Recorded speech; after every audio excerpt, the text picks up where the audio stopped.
Hey everybody, today we're going to be looking at applying adding and fractions and subtracting fractions to different algebra and geometry ideas that we've done in the past. And so I'm just going to do a quick review of some of the things that you saw in your notes, just as a quick mini lesson to give you kind of an overview before you practice and do a little bit of guided practice in the exit slip. I just want to give you kind of an overview of some things that you did and give you a couple quick reminders like I would in class at the beginning of class in that mini lesson part. And so the first thing that I'm going to show you is I'm going to give you an equation, a plus 5 1/4 equals 10 3/4. And this looks a little scary at first when we add these fractions here, but if we think about if this said a plus 5 equals 11, you guys know how to solve this. You probably can use mental math to solve it, but even if you couldn't use mental math, you know that we always used inverse operations or opposite operations. A is being added, and so the opposite of that is subtract, and if we did it to one side, we did it to the other. And 11 minus 5 told us that A was equal to 6. And so I estimated these numbers to be 5 and 11. And so we're going to guess that A is about 6, but let's come up with the exact fraction that A is equal to here. In order to do that, we have to say what's happening to A, it's being added, and the inverse of adding is subtracting. 5 minus 5 1/4. If I do it on one side of the equal sign, I have to do it to the other. To keep things balanced and equal, if I take something off this side of the weight, I have to take it off this side to balance it back out. And so I've got 5 1/4. On this side now, 5 1/4 minus 5 1/4 is 0. Those things cancel out, and so I'm just left with A. On this side, I've got 10 3/4 minus 5 1/4. My denominators are already the same, so that's a good start. 10 minus 5 is 5. 3 minus 1 is 2. My denominator stays the same, it's 4. The only thing that I have to change now is I have to reduce my fraction. 2/4 can be reduced or simplified because 2 goes into both of them, and I get 5 1/2 because 2 divided by 2 is 1, and 4 divided by 2 is 2.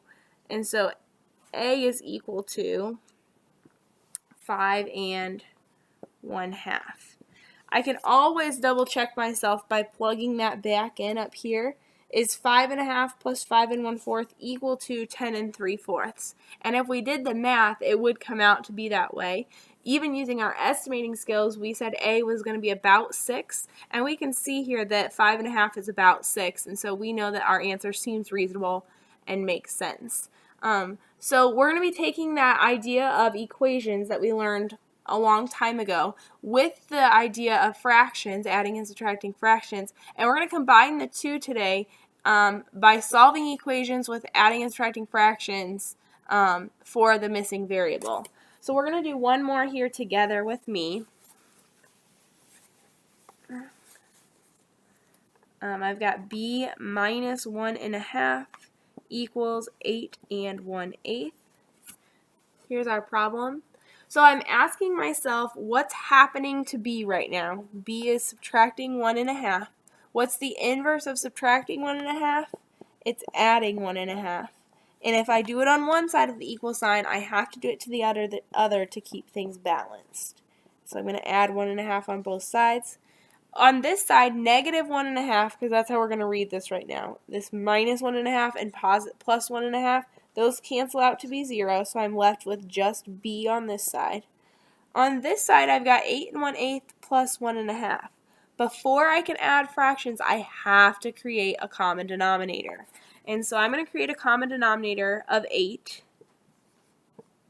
1/8, and I'm going to create a common denominator of 8 because the least common multiple of 2 and 8 is 8.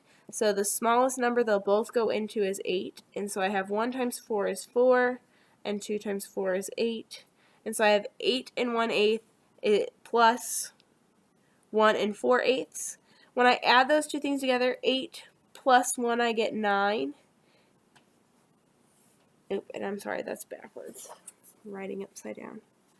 I get 9. And then 1/8 plus 4/8 is 5/8. My denominator stays the same, and so B is equal to 9 5/8. If I plug that back in up here, 9 and 5/8 minus 1 1/2, which is the same as 4/8.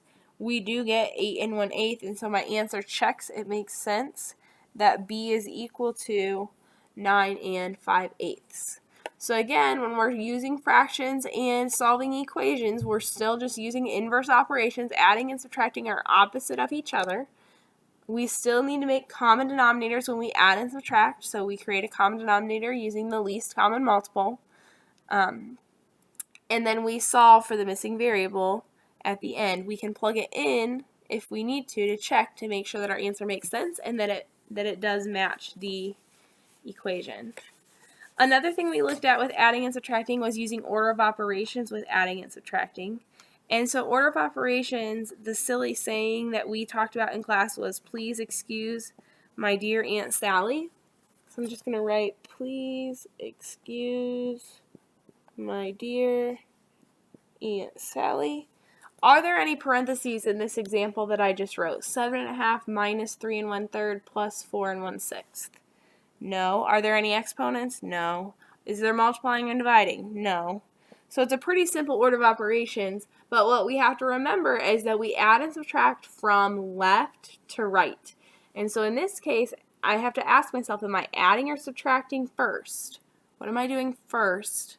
Well, I'm starting at the left and moving right, so I'm subtracting in this case first. And in order to add and subtract fractions, I always have to have a common denominator. And so my common denominator between 2, 3, and 6, I'm thinking about what number can they all go into? What is their least common multiple? And the least common multiple, the smallest number they all go into, is 6. And so I'm going to create a common denominator of 6. 7 and something over 6 minus 3 and something over 6 plus 4 and 1 over 6. It's already in 6. And I'm asking myself 2 times what gives me 6? 2 times 3. So 1 times 3 is 3. And then I'm asking myself 3 times what gives me 6? 3 times 2. So 1 times 2 up at the top is 2. And then 1/6 stays 1/6. So now that I've got a common denominator, now I can go ahead and do my adding and subtracting from left to right. 7 and 3/6 minus 3 and 2/6. 3/6 minus 2/6 is 1/6. 7 minus 3 is 4. So I've got 4 and 1/6 plus 4 and 1/6. Now I can add my whole numbers. 4 plus 4 is 8. 1/6 plus 1/6 is 2/6. And unfortunately, I'm not quite done yet because I always, when I'm done with fraction problems, have to reduce. And in this case, 2 goes into both 2 and 6. And so I'm going to divide top and bottom by 2, and I get 8 and 1/3. So using order of operations, we come back to that idea of please excuse my dear Aunt Sally.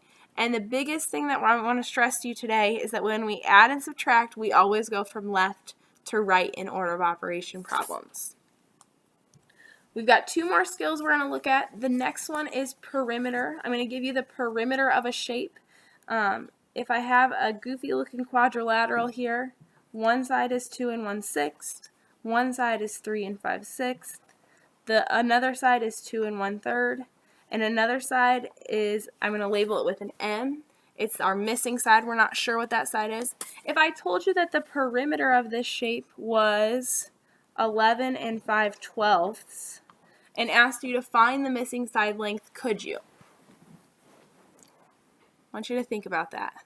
We know that to find perimeter, what do we do with all of our sides?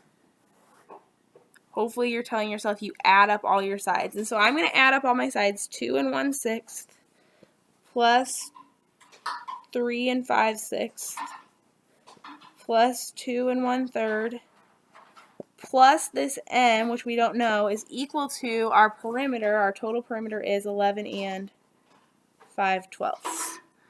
And so I'm going to now go ahead and add what I can on this side of my equation. These look like the equations we were doing at the beginning of this video.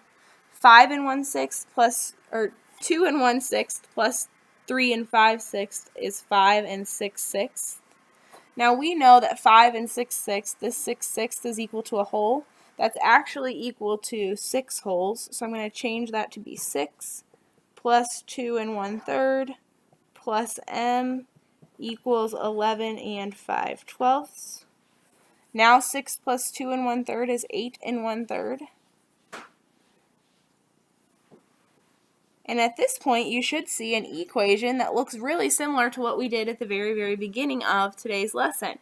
We've got an equation with a variable, and we know that we use inverse operations to solve. So the opposite of adding is subtracting, and I'm going to subtract 8 1/3 from both sides.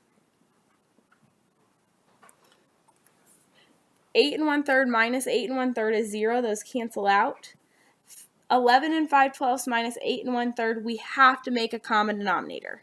And so on this case, my common denominator is going to be 12. So I've got 11 5/12 minus 8. I'm going to do 3 times 4 and 1 times 4. That's minus 8 4/12. And when I do that, 11 minus 8 is 3. 5 minus 4 is 1. And my denominator stays the same. And so my missing side length, my m, and I know my work got a little sloppy here, is 3 1/12.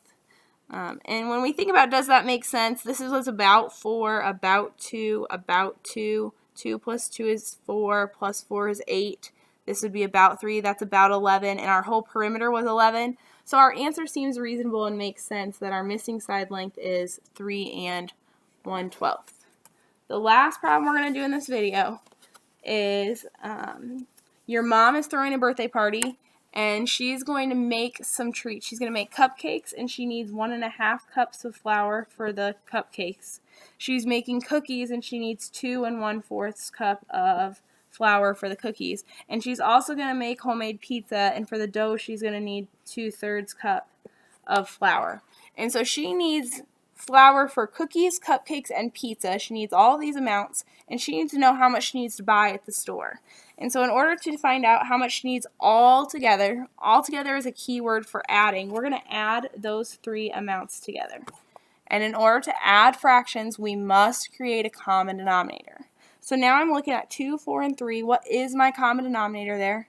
Hopefully you're saying 12. And so 2 times 6 would give me 12. So I'm going to multiply the top by 6. 4 times what would give me 12? 4 times 3. And so I'm going to multiply the top by 3. And 3 times what would give me 12? 3 times 4. And so I'm going to multiply the top by 4.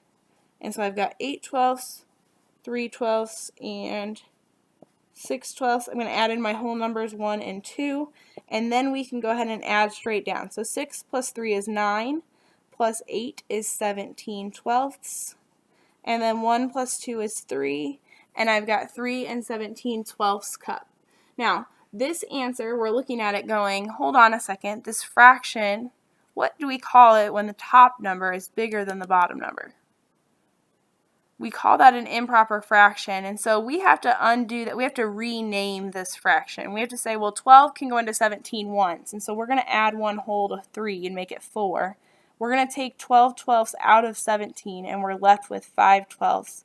And so your mom, in order to make everything she needs for the birthday party, needs 4 5/12 cups of flour. That is in simplest form, and we've circled and labeled our answer here. And that is what we look for when we're doing word problems with adding and subtracting. We're looking for those keywords. This keyword was all together. She needs. How much does she need all together? And that means add.